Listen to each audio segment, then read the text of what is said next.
In November of 2022, Hurricane Nicole attacked Florida's Atlantic coast, everything north of Vero Beach, all the way into Georgia.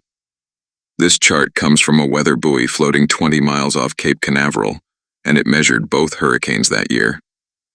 Ian, the monster Category 4, pushed the sea to 18 feet as he left. Nicole, barely a Category 1, pushed that same patch of ocean to 32 feet. That is taller than a 3-story building. Same buoy, same water. Half the wind, nearly twice the wave. Now watch Nicole alone.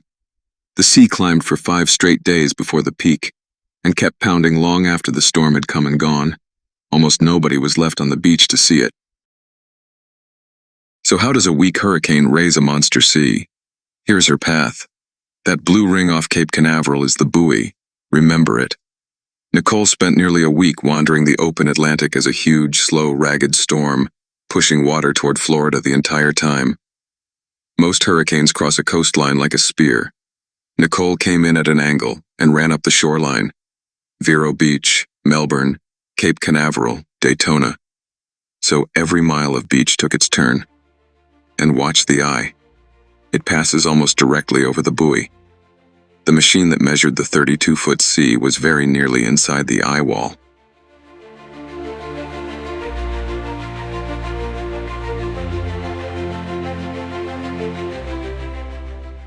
On paper, Nicole was barely a hurricane, 75 miles an hour at landfall. But look at the size of her. The wind field is 400 miles across, and for 2 full days before landfall, the entire eastern half of it pointed at the same piece of coast. The storm crawled west at about the same speed as the waves she was making, so the waves never escaped the wind that was feeding them. They grew, mile after mile, and stacked up in front of the storm like an army marching ahead of it. The first waves reached Florida a full day before Nicole did. Then the tide came up.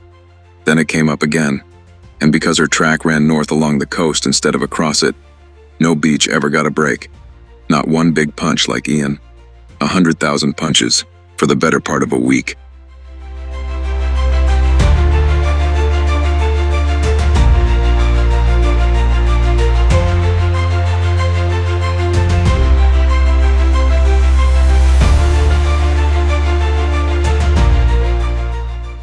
This is the real beach at Ponce Preserve, near Daytona, surveyed by the state.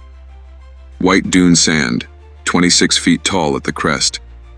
On a calm day, the ocean stands 300 feet away. First, Nicole raised the sea itself 6.5 feet, surge on top of a high tide. Before a single wave broke, the ocean was already standing on the beach. Then came the army. The shallow shelf trips each wave, it breaks, and the rush of white water slams the base of the dune, striking 14.5 feet up. Each blow saws at the toe. The wet sand above hangs on the way a sandcastle does, until a slab the size of a refrigerator lets go, falls, and shields the cut. The sea drags the rubble away, and cuts again, all night long. By morning, the dune had walked back 100 feet, 100 dump truck loads of sand gone from every 50 feet of beach. That is what a Category 1 can do, when it hits like a line and not a point.